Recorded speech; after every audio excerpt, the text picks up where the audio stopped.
So আজকে হচ্ছে আমাদের টুর্নামেন্টের 10 ডে অ্যান্ড আমরা আজকে গেইন করি হচ্ছে অলমোস্ট কত $3174। আমি গতকালকে বলে দিয়েছিলাম যে আজকে আমরা বেশি ট্রেড নিব না, কারণ হচ্ছে আমরা আরও একটা দিন নিব, কারণ হচ্ছে আমাদের টার্গেট একটু বেশি হয়ে গিয়েছিল, যার কারণে রিস্কটা নিতে চাইনি। কারণ হচ্ছে যে আজকে আমি অবশ্য রিস্কের কথা বলতে গেলে আমি $3500 টার্গেট রেখেছিলাম যে $3500 করবো, দেন নেক্সট ডেতে $500 করার চেষ্টা করো। বাট আজকে মার্কেট অবস্থা এত ভালো ছিল না, আবার এত খারাপও ছিল না, আপনি যদি খেয়াল করেন। কারণ হচ্ছে আমি সবসময় লাস্ট ট্রেডের সময় ভিডিওটা অন করি, বাট আজকে লাস্ট ট্রেডের সময় ভিডিও অন করতে আমি ভুলে গেছিলাম। যাক আমি স্ক্রিনশটে দেখা দিই।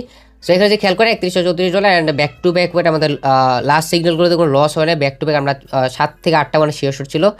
সো এটাও দেখেন ব্যাক টু ব্যাক উইন, এখানে back to back win, back to back win এখানে দেখতে পারবেন। সো অবশ্যই আজকে লস গেছে, লস যায় না এমন না,